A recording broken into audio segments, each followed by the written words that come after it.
Okay, in this video, I'm going to show you how you turn your orienteering map into a printable map for your participants to use.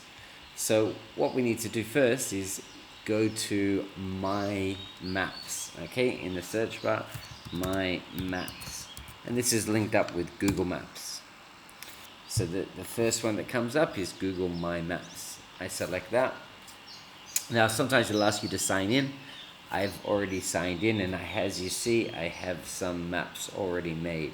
If it asks you to sign in, just sign in using your student account. First thing we need to do is create a new map.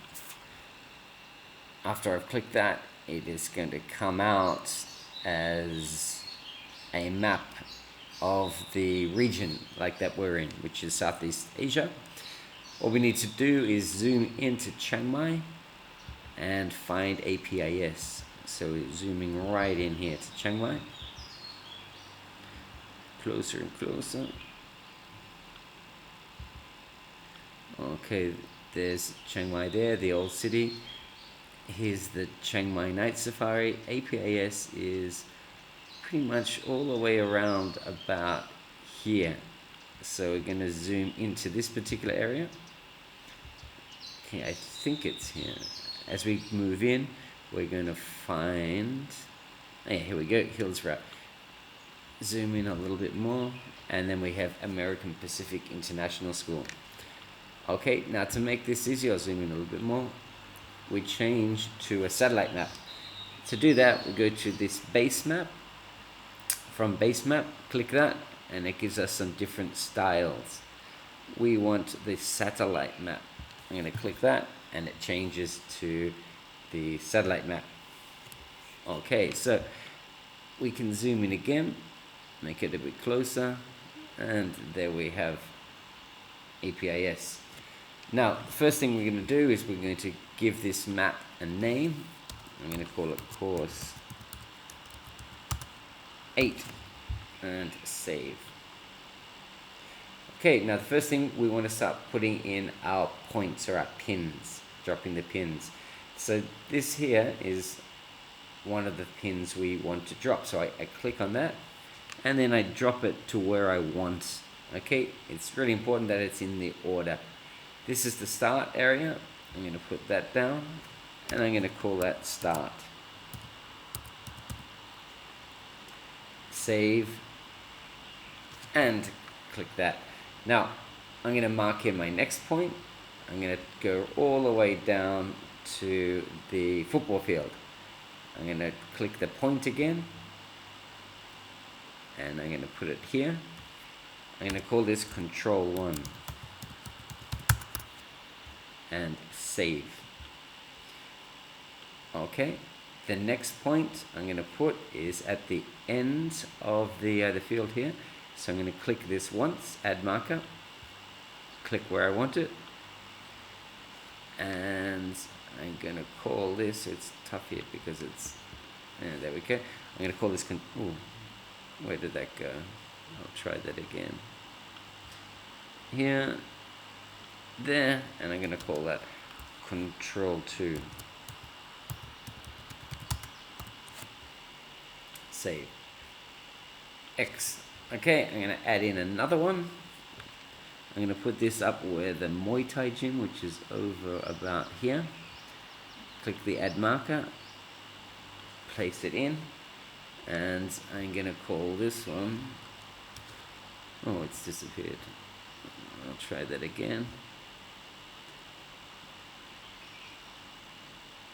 Here, Control 3, save, and the X. Now I'm going to put one more in. I'm going to put this right down where the swimming pool is, over here. Add the marker, place where it is, Control 4, save, X. Now I'm going to zoom a little bit further out, and I can see all of my points. Start, 1, 2, 3, and 4. Now I want to turn these into numbers. To do that, I pick individual styles. Now in individual styles, again up here, I'm going to put sequence of numbers.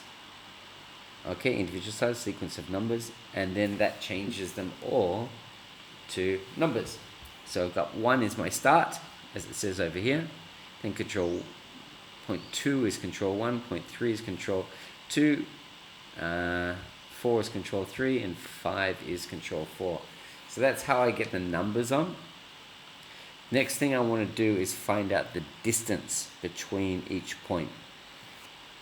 So to do that, I'm going to click on this particular one, measure distance and areas. So I click on it, and then I click from point 1 to point 2, and I can see it's about 180 meters. Okay, now it's important here, as you can see, 180 meters, it goes through a couple of buildings, through a fence and so forth. So it's 180 meters is the exact distance from this point to this point. However, when we walk that particular way, because we can walk down the path here, then across here, then down here, and anything like that, it's going to be a lot more than 180 meters. But it's 180 meters from one point to there.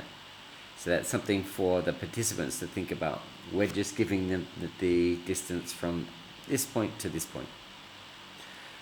Next, I want to refresh it because it's still dragging around. So I click the measure tool again, and I go from 2 to 3. It's about 70 meters. Click the measure tool again. From 3 to 4, it's about 185 meters. Click this one again. And from this to this is the next one, 235 meters. Okay, so that's how I can find out the distance. Make sure to keep clicking this to refresh. After I've got that, okay, after I've done that, then what I need to do is select the type of map that I'm going to use for my participants. What each map communicates something a little bit different about the environment. This gives us a photograph of what the environment looks like, but there are some more challenging ones. So if I go to base map, you can scroll down to base map, then these are the different styles that I can select. Okay, I can select, this one's just a plain map, which is like a road map. You've got your satellite map. This one has the terrain in. If it was mountainous, it'd be some of those colors we looked at. We've got all of these different styles of maps. So this one has no roads in it. So you're gonna select the one that you feel is best for your participants to do. Okay, after you've selected that, then you need to go up here and select the share button. After you put the share button, you need to share it with, if you're in section C, you will share it with me, which is here. If you're in Mr. Raddick's class, you'll need to share it with Mr. Raddick. Okay, once that's been done, then we will print it out for you. If you want to look at what it looks like printed out, okay, you can just select those 3 buttons, print the map, select the size, and it's a landscape, and then this is the map that I will be printing out for you. Okay, it'll have the title on it. It will have down here what each of the points refers to. Point 1 is my start, control 1 is here, control 2, control 3, control 4. Now the scale from these is going to be very different, depends on how far it's zoomed in or out. But you didn't need to worry about the scale because you've already given them an approximate distance because you measured how far it was between your points. Okay, any questions? Please let me know. Good luck.